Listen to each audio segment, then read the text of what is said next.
Apponequet looking to remain undefeated on the season when they host Wareham Friday night at 7 o'clock. And the Vikings had a chance last week against the Bulldogs of Old Rochester, and Apponequet, nobody seems to have a chance against them. So. The Lakers, coming into this season, we knew they had a lot of talent coming back. They had a lot of experience coming back. I guess the big, not question mark, but the inexperience was at quarterback with Chad Goucher. And, he's just really stepped up and done a really nice job of managing that offense, which has so many talented players. We have Matt Michael, who's, already set one school record, chasing after another one. We have Troy Nanfelt, who seems like he can score any which way possible, and he's also a beast on defense. He's had some interceptions the last couple weeks. We also have Kevin Falaki, the huge 6'6" tight end. Don't want to forget Brendan Cooney, also out of the backfield. He's scored multiple times this year.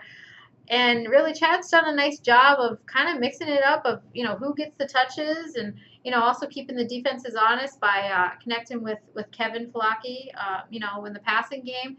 And Apponequet rolled again, 50-12 last week against Bourne. That was the 5th time this year they've scored 40 or more points.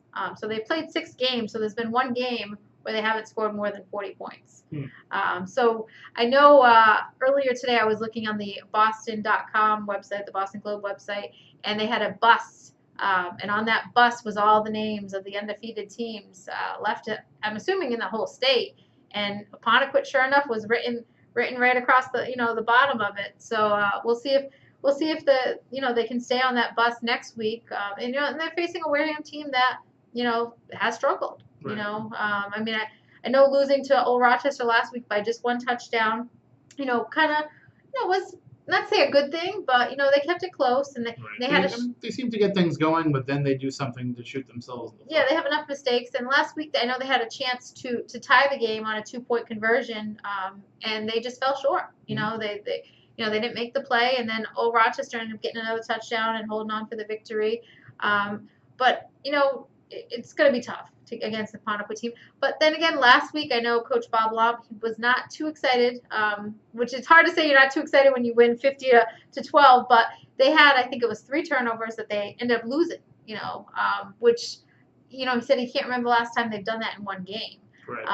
So, they're going to want to try and clean things up with the playoffs. They're definitely in the playoffs, and, they want to, help with their seeding. They hopefully want to get a home game, and they want to be playing their best football. So I'm sure they're going to come out and try and make a statement early in this game. It'll be a weird game for Vikings fans, though, to be cheering on Chad Goucher on the other side. Yeah, I didn't even think of that. Yeah, they'll remember, those of us that remember the 1995 Super Bowl championship, we know what a key role that Chad Goucher's dad, Chad Goucher, played in that run.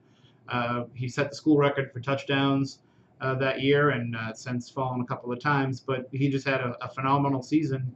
And they pitched, I think, out of the 11 games, 8 were shutouts. Wow. Back then. So it's something that really sticks out in a lot of people's minds, and now they're going to see Chad Goucher. I wonder, does he wear number 4 like his dad did? I honestly can't remember. But it'll be weird to see Goucher on the other side. But it'll be fun. So. Yeah. All right, that will be Friday at 7 at Apponequet. If you can't go to the game, you can follow along on Twitter at SC_varsity, or you can talk about the game using the hashtag SCVfootball.